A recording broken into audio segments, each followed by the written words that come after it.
and that really is a polite way of saying we don't want you to speak for too long. But I'd like you to be mindful when you speak of a very good question which was given to you by Mike Krupp earlier, which says, you're all on trial as we have a general election next year. So do you feel you can live up to this and keep your position?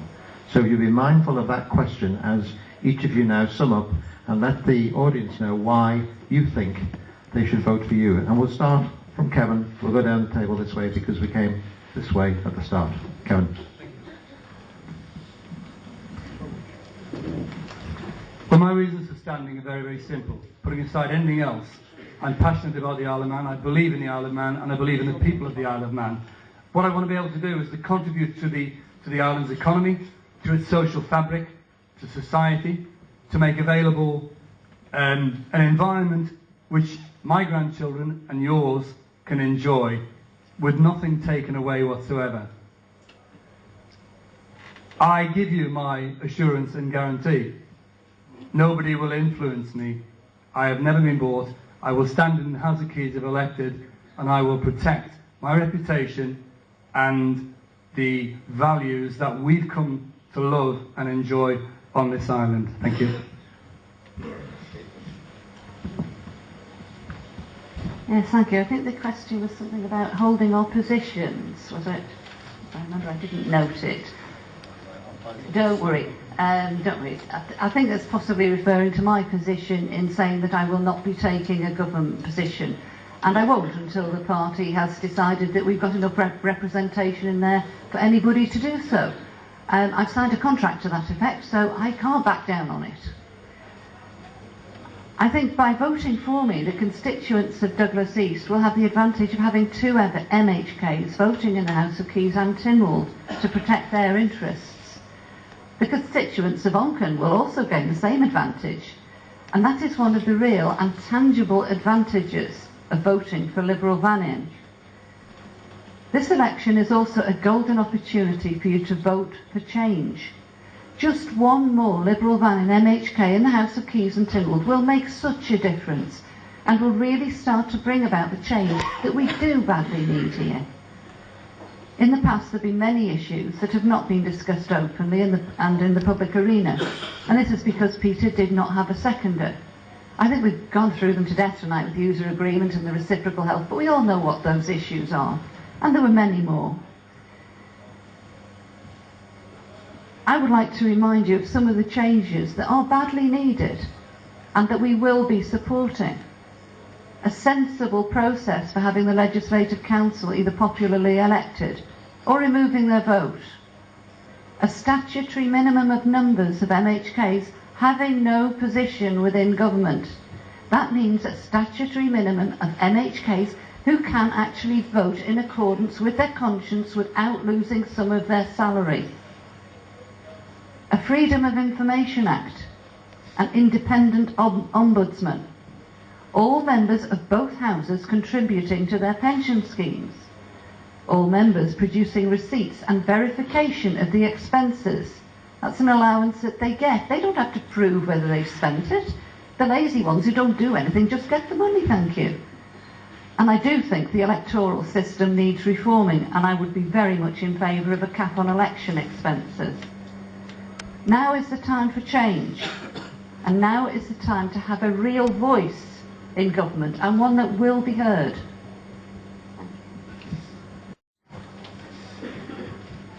I love this island, and I've represented Douglas for 13 years. I know I've got a lot of experience to offer. I know that there's a lot to be done, an awful lot to be done. There's some very hard decisions which have to be made, and I'm prepared to make them decisions if I have to. You can put your trust in me. You can be guaranteed I will be working for you. I will be spending my whole time on that job doing that. I'm more than prepared to work well and truly outside of the necessary hours. I will give my all to be an MHK and to make sure that you are fully and properly represented. Thank you.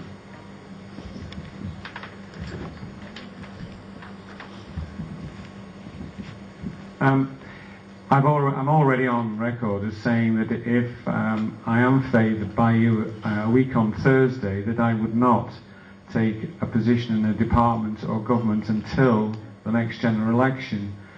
I think what happens normally when you vote for an MHK, he sort of disappears, or him or her, disappears into the woodwork and then re-emerges a number of years later as a born-again minister who's in favour of absolutely everything. And it's time for a different sort of MHK.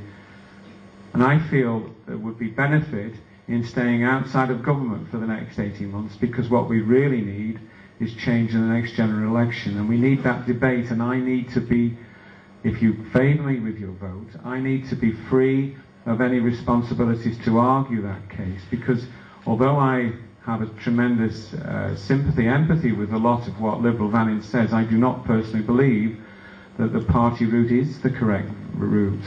I think we have but 24 MHKs, and I think independence for each is very important. But I think the way forward is to ensure the rebalance of government occurs so that Parliament again is able to assert itself against the wishes and the wills of the Council of Ministers, and that they cannot do, and that must happen. And if that's achieved, then I have to say the party concept falls away as unnecessary, because then you would get proper parliamentary debate, and you would have reason for the Chief Minister to realise that he or she would have to take into account the wish and the will of the Parliament, as well as getting the majority inside the Council of Ministers. And that's the significant and key difference between my position and that of the Liberal Vannin Party.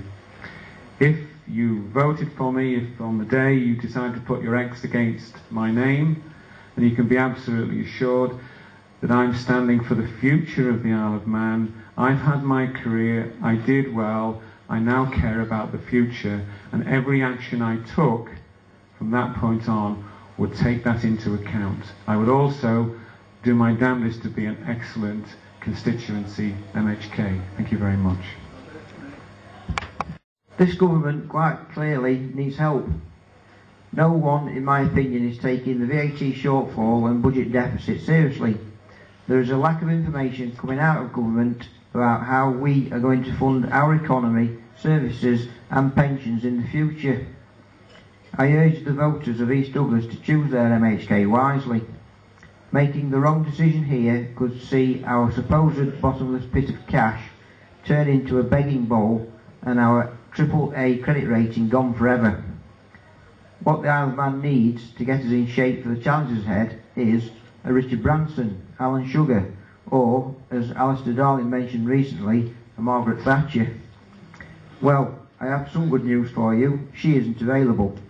And I'm the closest thing to Richard Branson you're going to get for these wages. Maybe I'm not the right man for the job. Only time will tell.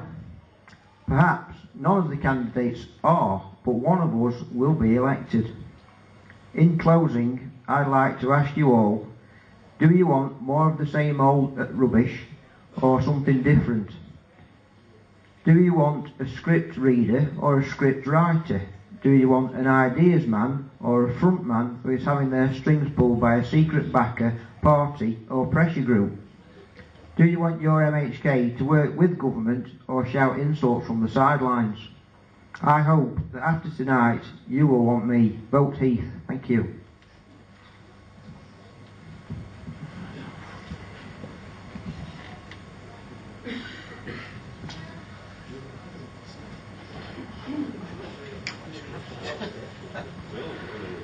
Yes, well, I told you at the beginning of my address that, you know, my house, my family, my life is invested in East Douglas.